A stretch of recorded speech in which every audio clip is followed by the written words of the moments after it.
It's a great pleasure for me to chair the session about tricuspid regurgitation management together with Professor Georg Mickenig from the University of Bonn.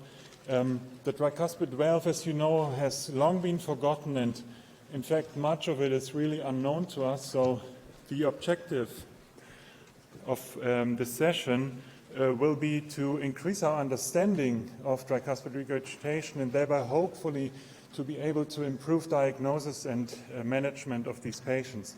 We have an excellent panel of speakers who are real experts on the topics they talk about. We will start off with Professor Zamorano with the general approach to patients with tricuspid regurgitation, and then move on to the diagnostic workup by Victoria Delgado, and then we will dive into the therapy of tricuspid regurgitation, first by the surgical perspective by Henrik Drede, and then from a more interventional perspective focused on the Cardioband technique by Axel Linke. And with that, it's my pleasure to ask Professor Zamorano to the podium to give his talk about what a cardiologist can do for a patient with tricuspid regurgitation.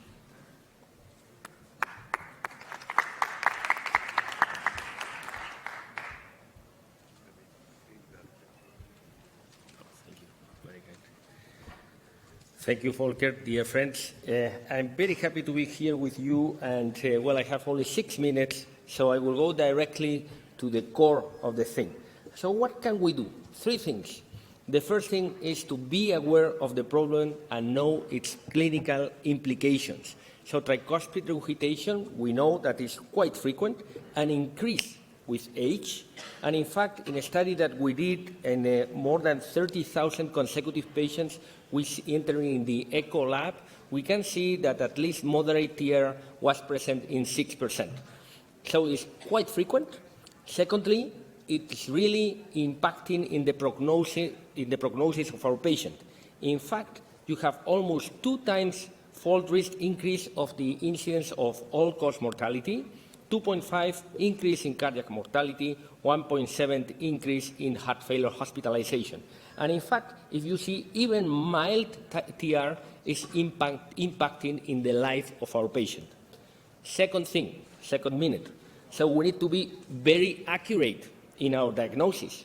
And what means accurate? It's not only the valve, so we need to assess the tricuspid regurgitation and what happens with the valve, but it's also what happens with the annulus, and we have also important implications according to the size of the annulus, and also the leaflet coaptation mode show us what happens to the right chambers. Right ventricle, pulmonary pressure, all these things really matters in our prognosis. But also we need to be accurate in assessing the severity of the regurgitation. This is the schema that we proposed a couple of years ago, moving from mild, moderate to severe to massive and torrential. And this is mainly due because the prognosis of the different categories are really different. And in fact, this year there are 2 papers, one's coming from our hospital, showing that patients with massive and torrential TR has worse prognosis in terms of survival and also in terms of hospitalization. But recently, I think a couple of weeks ago, appeared this paper from Perry, and you can see that, in fact, the more severe patients with more tricuspid regurgitation entering in the category of torrential and massive, in fact, in the univariate and the multivariate analysis, you can see clearly an increase, worse prognosis. And the third thing is we need to adequate the perfect or the best treatment that we can provide to these patients. Well, we need to analyze the etiology, but also we need to manage the right heart failure. And in fact, we can assess if the patient has a left-sided heart disease, what happens with a patient with pulmonary disease or the pulmonary valve disease, or patient simply has atrial fibrillation that leads to remodeling of the cavities. Well, what to do? Well, volume deep preload optimization, biventricular failure, we need to treat that. There are some studies, not really conclusive, about increasing the right ventricular contractility with digoxin, the afterload reduction, and no doubt that we need to prevent and treat possible organ kidney damage mainly. And what are the recommendations? And if you see coming from the America and from the last years to the current ESC valvular guidelines, there is not much there. What we have there is mainly diuretics, mainly different types of diuretics, but diuretics. And we know that sending those patients to surgery has clearly an increased mortality rate. So it's not an easy patient for surgery. We don't have excellent therapies, excellent medical treatment, but we don't have also excellent surgical results. So I think that obviously we have three conclusions, as many things in life. I think that we need to really inform the patient that really will impact the prognosis.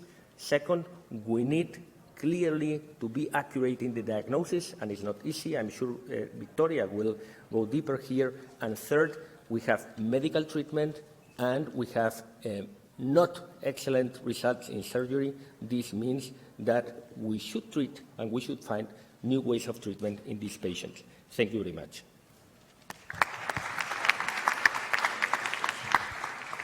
Well, thank you very much also for keeping in time. Warm welcome also from my side. And I think we move on to Victoria Delgado. She's going to give us some insights on the imaging of the tricuspid valve. Thank you very much, and thanks to the audience for joining us in this session. So, following the talk of Pepe Zamorano, I will speak about what the imaging specialists can do in order to diagnose tricuspid regurgitation and which are the parameters that we need to evaluate. These are my conflict of interest. And when evaluating a tricuspid valve regurgitation, the three main questions that we need to ask is the tricuspid regurgitation severe? Because that will lead to the indication for intervention, particularly if the patient is symptomatic, but particularly in this valve, probably we should advance the treatment and not wait for symptoms. We need to understand also what is the mechanism in order to provide the appropriate therapy. And an important question as well is to know the consequences of the tricuspid regurgitation on the right ventricular function, and also which are the pulmonary pressures, something that in comparison to the left side of the heart, we always measure the systolic blood pressure of the patients, but somehow in the right side of the heart, we always forget to measure the pulmonary pressures, which are an important component. In order to assess the tricuspid regurgitation severity, I think that echocardiography is going to be the most important imaging technique, or at least the first imaging technique to use, and it should be used well. I mean, the tricuspid valve is in the right side, from transthoracic is closer to the chest, and there are several windows that we need to assess in order to have the complete anatomy and function of the tricuspid valve. It's not only having the apical four-chamber view, you also need to assess the short axis view, and right now there is technology there. If the acoustic window is good, you can acquire three-dimensional echocardiography from transthoracic. And you need to assess as well the continuous wave Doppler or the jet. Sometimes we see a very dense continuous wave Doppler, but there is one characteristic that indicates that it's severe when it is a sort of V shape. In that case, even if the velocity is not very high, that indicates that it's severe and that probably the ventricle is already failing. Nothing to say about the width of the vena contracta, either, for example, in the apical four-chamber view on the short axis. And also important to remember that this backflow is going to the hepatic veins, and there we can see as well the systolic flow reversal of the hepatic veins, and that is a very specific sign of severe tricuspid regurgitation. Other measurements that we can do quantitative measurements like effective regurgitant orifice area and regurgitant volume. But if we have seen in the previous session that sometimes it's difficult and challenging to measure accurately the effective regurgitant orifice area and the regurgitant volume just because the gap of the coaptation between the leaflets is not circular, in the tricuspid valve that has 3 leaflets is going to be even less, and it can be even more challenging.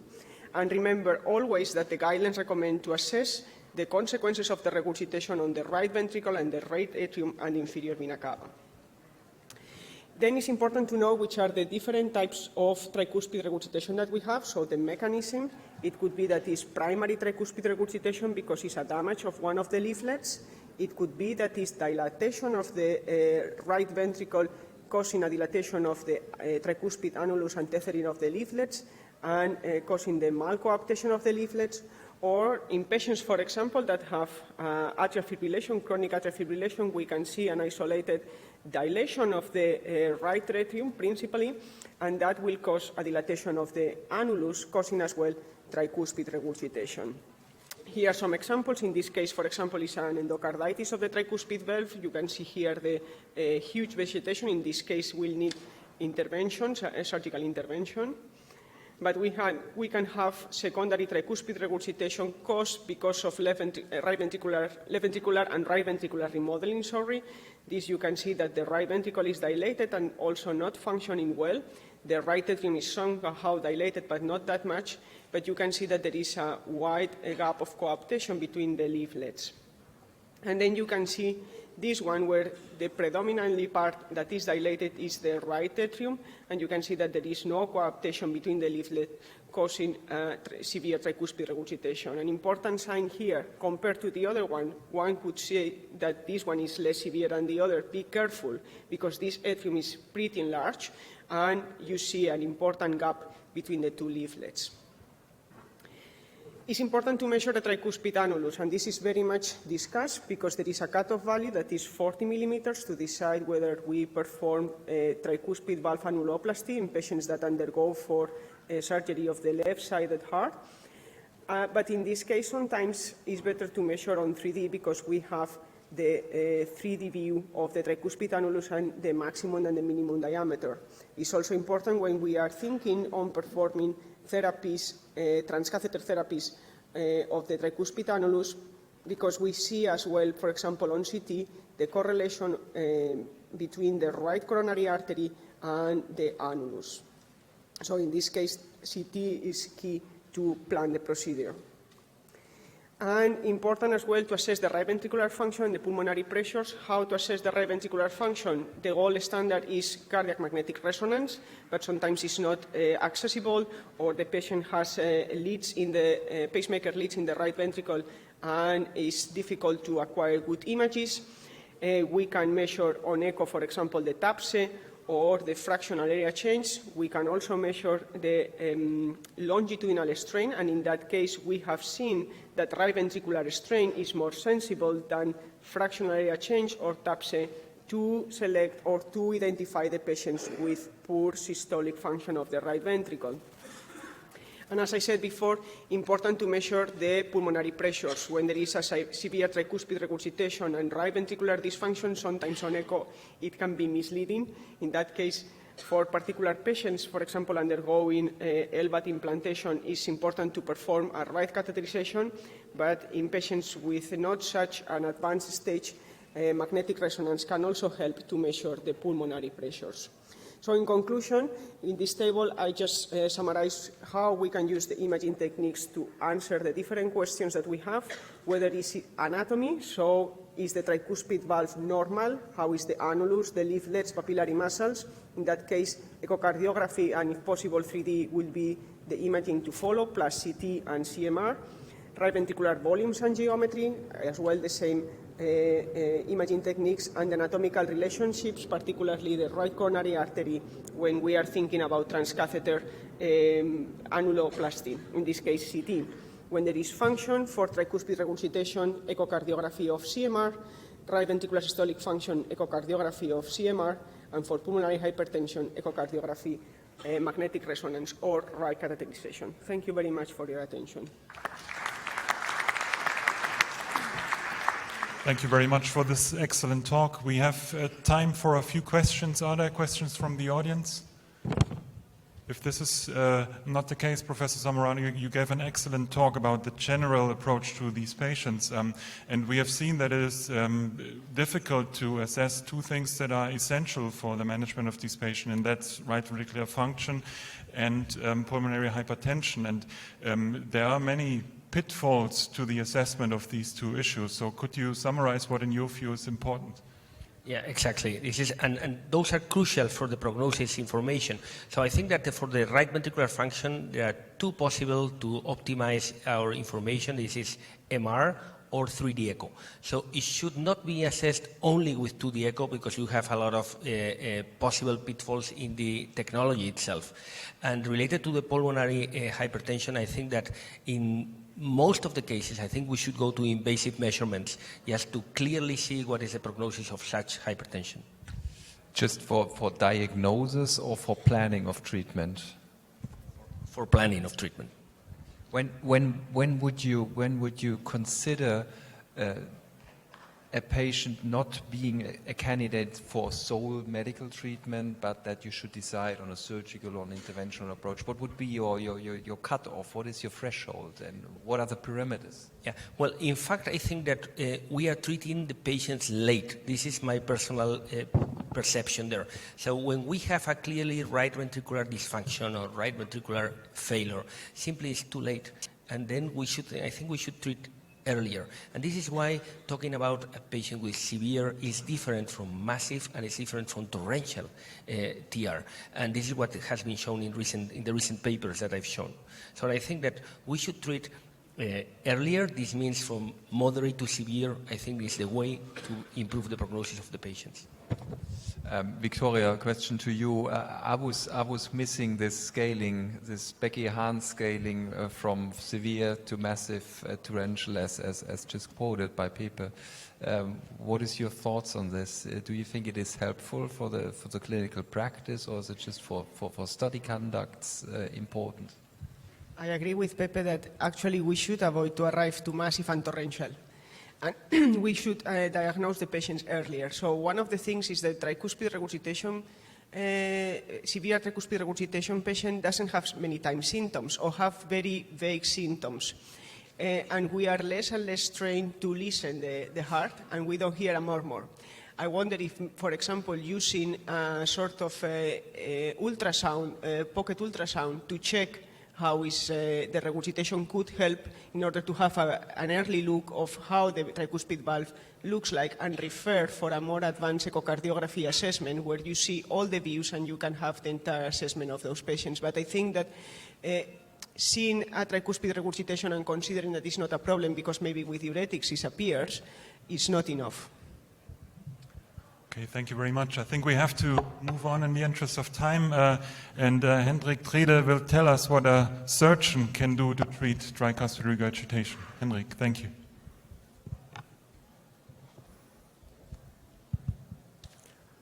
Thanks, Volker. I'm going to speak about the surgical treatment options for TR. What can we do as surgeons? And we have to say, as surgeons, we usually don't treat isolated TR. We treat TR concomitant to left-sided heart surgery. This we do for years now with good results. Actually, it's common sense that when the tricuspid annulus reaches a size above 4 centimeters, even in the presence of moderate TR, you would go for a repair. So this is nothing new, and it's underlined by good data. How do we do this? Basically, annuloplasty is the main technique to do.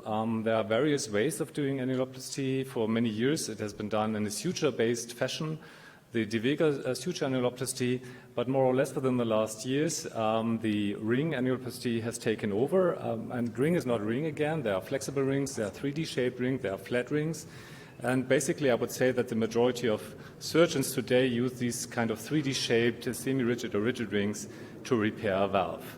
But there are also other techniques, like the Clover stitch, what is kind of an edge-to-edge technique in comparison to the Alfieri stitch on the left side.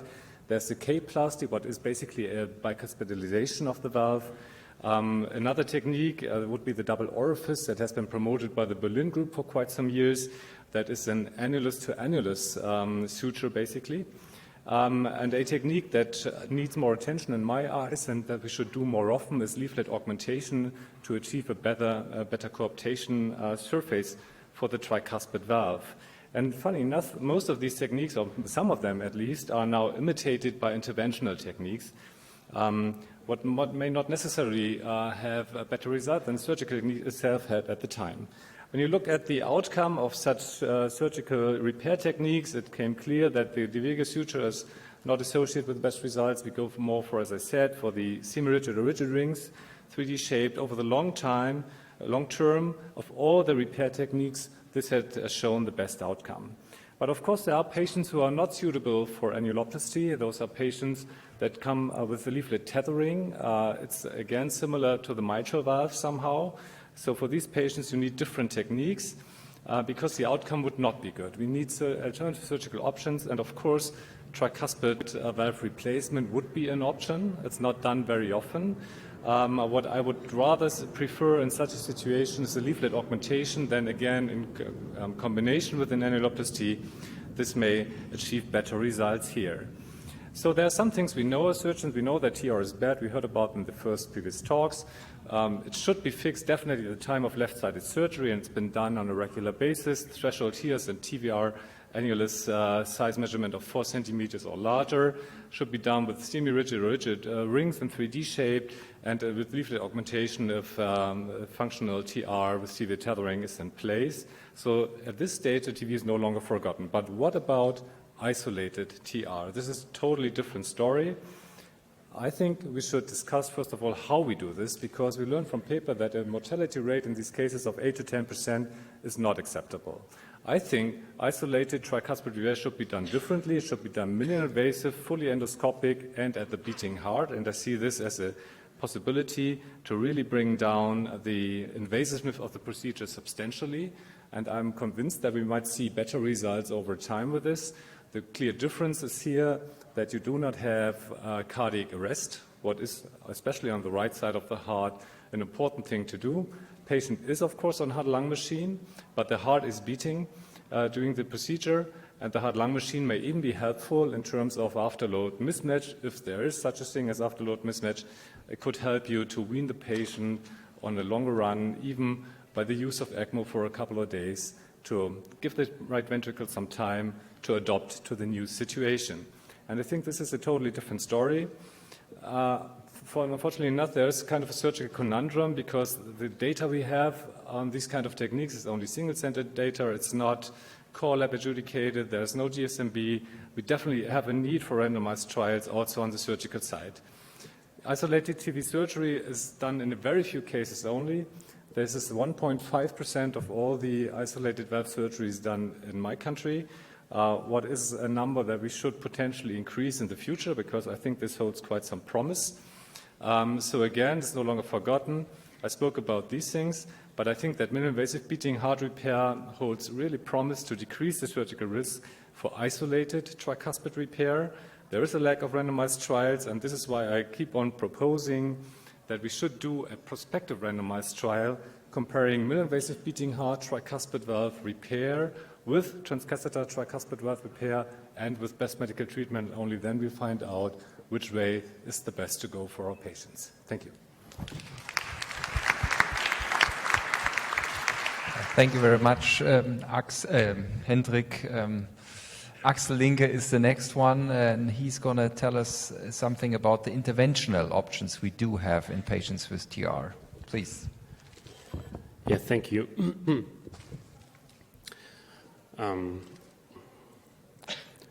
Basically, there are a couple of options, and due to the limited time, we are just focusing on this session on the Cardioband tricuspid system.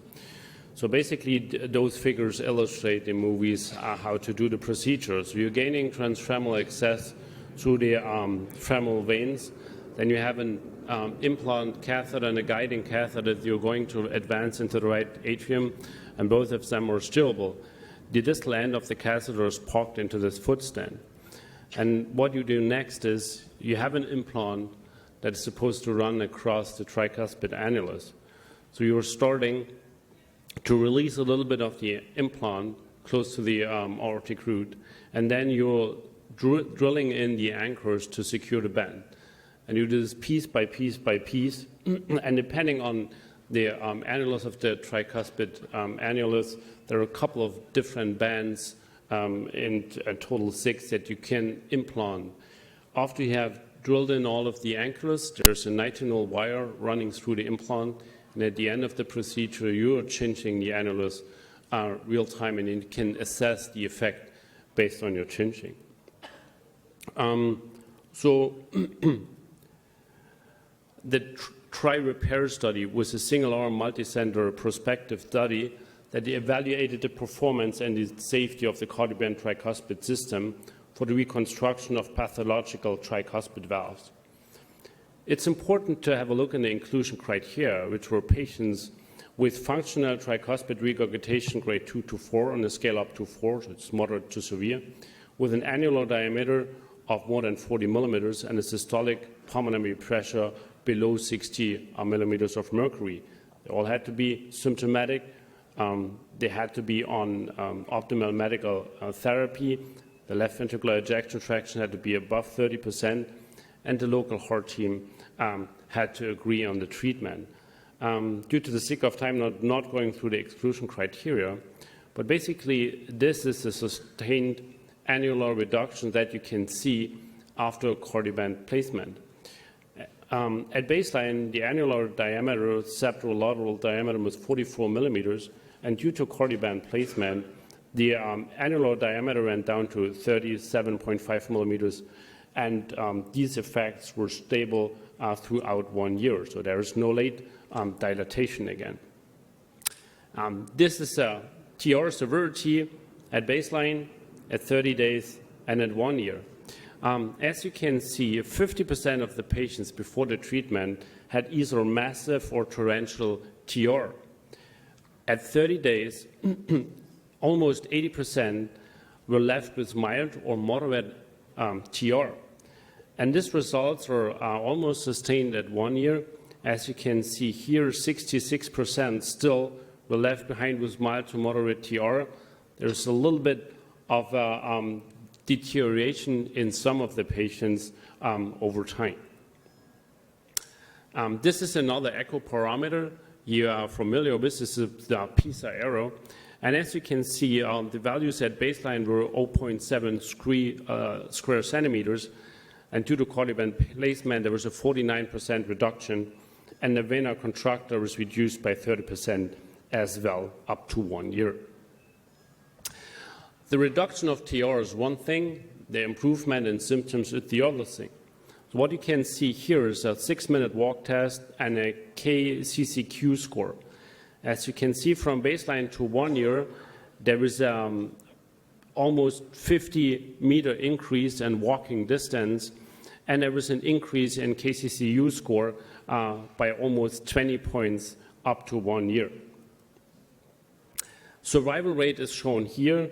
At 1 year, 80% of the patients were still alive. So in summary, early experience with the Cardioband tricuspid system provides significant reduction in error through annular reduction sustained at 1 year. There's clinically and statistically significant improvement in functional status, quality of life, and exercise capacity throughout 1 year with a high survival rate. So this is not only theory, it really works in life. So this is an example of a patient, and as you can see here from the echoes with relevant tricuspid regurgitation as determined by TUE. This on the left side illustrates the coronary angiogram. So you're placing a guiding catheter together with a coronary wire into the right coronary artery to have an anatomic orientation. And this is the placement of the first anchor close to the aortic root. By echo, you have to confirm that you're not hitting important structures, that you have the appropriate ankle to really secure the anchor in the tissue and not through the leaflet. And as you can see here, this patient had a Cardioband on the mitral side as well a few months ago. And this is the projection of the first anchor and the REA with the first anchor, and after the whole band has been placed at the end.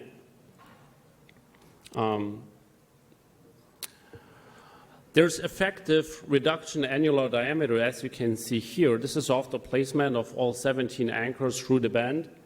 And this is with the same magnification, the annular diameter of the full cinching of the device.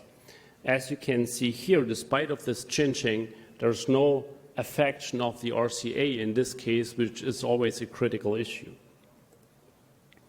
So finally, you can also visualize the position of the system in 3D echo, as you can see here. So this gives you sometimes a good orientation where you are with your guiding catheter. And finally, this is a result before TR. and after final contraction of the band. So you can appreciate that the annular diameter went down considerably, and although the sensitivity in this echo analysis is higher, the TR was significantly reduced in this patient. Thank you.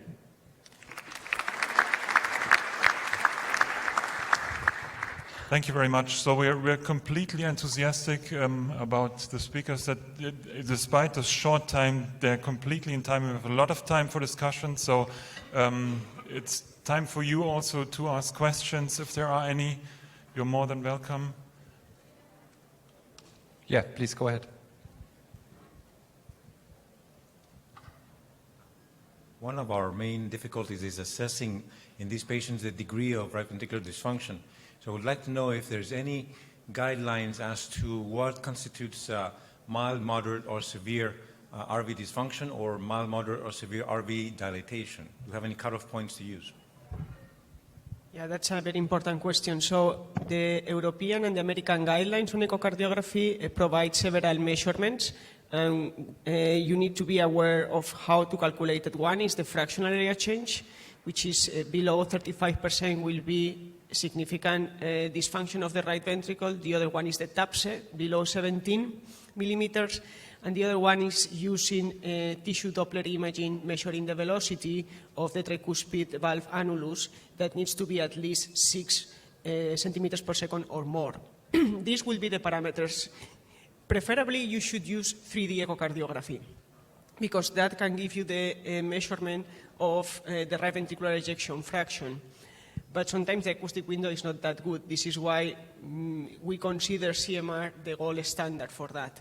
And their ejection fraction, in principle, you can use the same cutoff value as using on the left side, in principle 50%. Now, studies evaluating different cutoff values, in our experience, for example, in patients with pulmonary hypertension, a cutoff value below, in the case that you use global longitudinal strain, which is measuring the deformation of the myocardium, if it's less than 19%, will be associated with poor prognosis. And these are the cutoff values that you could use. Prospective studies are not. And for other heart failure therapies, for example, when you assess the right ventricular function, to consider a cutoff value to decide that the patient is not suitable for the treatment is a little bit difficult, because the contractile reserve of the right ventricle is a little bit different than the left. But using RV function as an epidemiological factor to have some idea and insight into the prognosis of the patient is one thing, but to integrate it in our treatment algorithm is another thing. So a cutoff of, for example, of 17 TAPSE and then to do nothing would be not acceptable. So maybe to you three, how would you integrate? How do you integrate RV function into your treatment strategies? Is this important at all for the interventionalist? It might be very important for the surgeon, because you want to get the patient off machine and off the table and off ECMO. Could you comment on this? Are there any thresholds you would consider?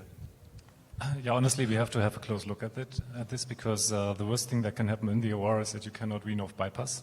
You can try ECMO for a couple of days. If that doesn't work, the patient is dead, basically. And the big advantage of the transcatheter-based techniques is, of course, that they are safe. They may not be effective in such patients, but at least they are safe and patients are not dying from it. That's a big difference. So we have to be more careful than interventionalists have to be. And we also have a close look at the RV function. A TAPSE below 16, 15 makes me very conspicuous. I would potentially not do this patient, at least not at this time, because we want to come up with good results. But we see many patients who have somewhat preserved RV function still, a lot of amount of TR, and those are good candidates. I think on the transcatheter side, you can be a little more relaxed, but if it's below 10, the TAPSE, then I think this is a highly critical patient. I think that the advantage of this technology is when you start to change and you reduce the TR, you can see what the right ventricle does. And if you have the impression you're going to fail, and you can stop changing. And on the other point, this is great technology, but as compared to the surgeons, we are not completely sealing TR. So the patients are always left behind with a little bit of TR, more or less. And I think this gives the right ventricle time to adjust to the new loading conditions. But this is something about afterload mismatch. Do you think afterload mismatch is existing for interventional technologies, Pepe? Do you think that this is risky? Well, I think it could happen, although I certainly a little bit disagree with what you said, because we are not so good with imaging. I think that we cannot give an exact cutoff value of 35 or TAPSE of 15.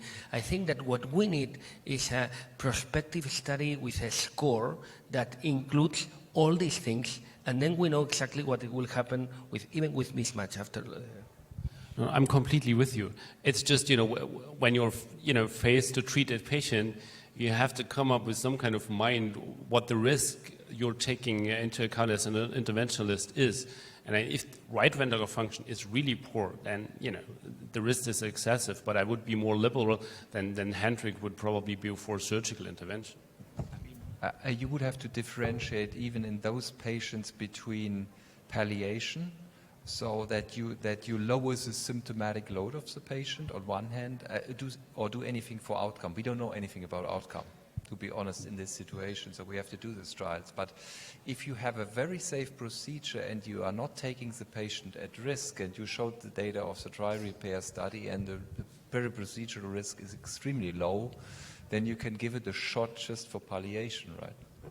Yeah, as I said, I'm completely with you. There are patients that acutely decompensate when you close or when you reduce the MR completely. And this is, sometimes the experience throughout the case that you're seeing, okay, I went probably a little too far.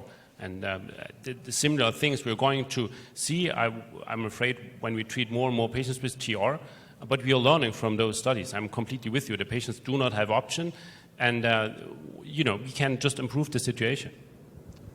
So we have one more question from the audience. Great topic. Quick question. Do you guys look at the response of the right ventricle and TR and peer pressure on primary challenges or just baseline? You base your indication for this procedure on baseline, or you treated this patient with SWAN and primary and see how they react?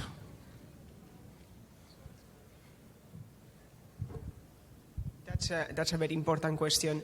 So in our practice, for example, for patients with severe tricuspid regurgitation who are considered for transcatheter, we do not do that currently. We do that mainly for patients who go for much more invasive treatment, like, for example, an LVAD.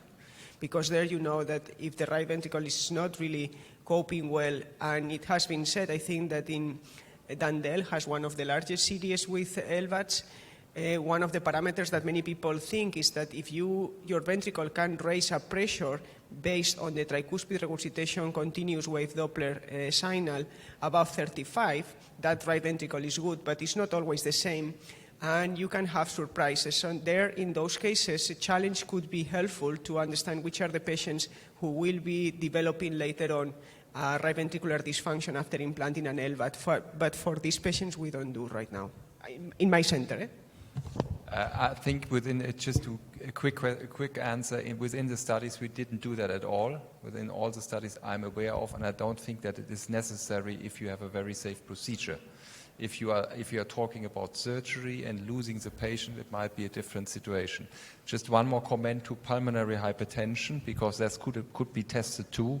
This is also a cutoff at 65 millimeters of mercury, systolic values, and primary pulmonary hypertension, which is also related to RV dysfunction, would be not a patient to be treated, because their TR is not the leading pathology of the patient.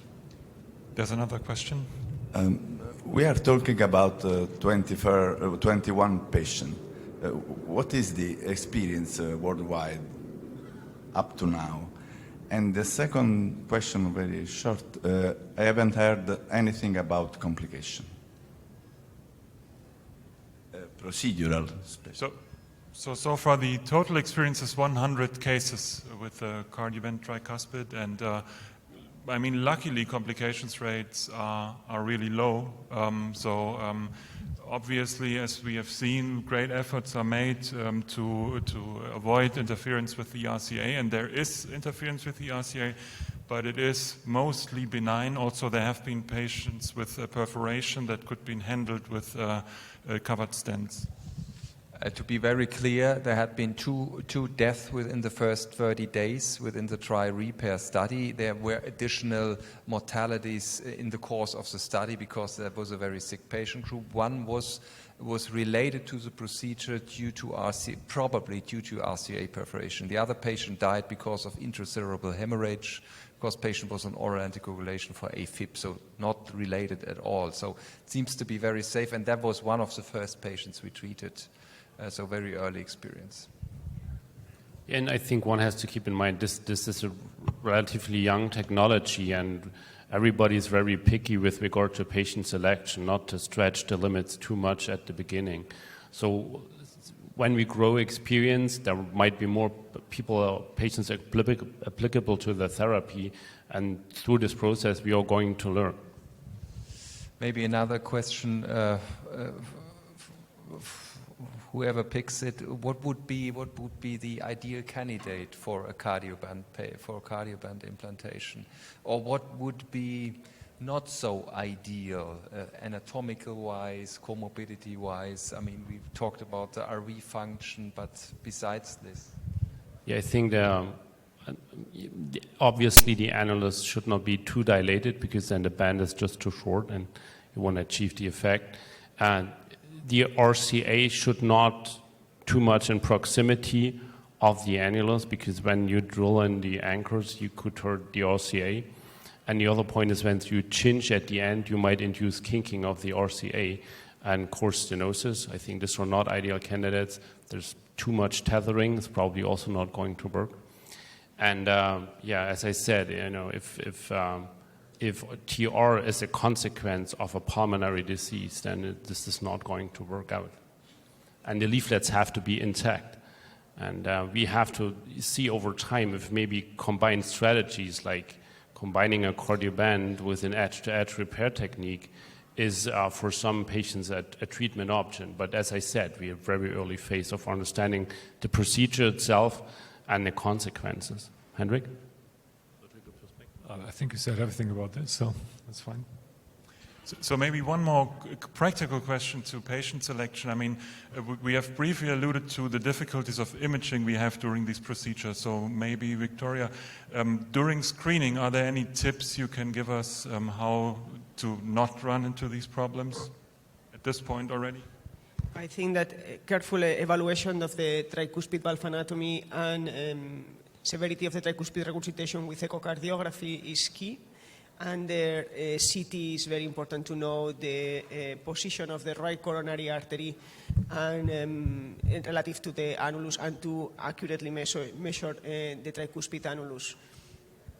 In my short experience with the Cardioband, which is 5 cases, so very short, I think that I would suggest as an imager to do a transesophageal before, so you know exactly where is the tricuspid valve, and even if you don't control with the transgastric, sometimes you need to use the transgastric. So a perfect transgastric will be helpful, because in my short experience, the area, there is an area that you are literally blind.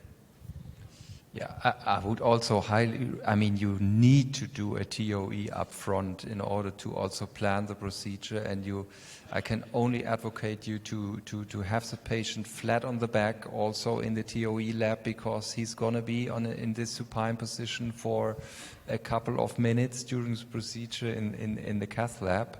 And another variable is patient is on the respirator, which also makes it a different ballpark for the TOE, and you cannot predict this, but at least the supine position should be comparable during the screening TOE, and I think it's mandatory to do that up front. And Georg, we learned that there are some patients where the TOE images are not good, and then it's a terrible procedure, I guess. So what's the role of ICE there? Do you see ICE coming up next year? And how can we implement it? It might be pretty expensive too, right?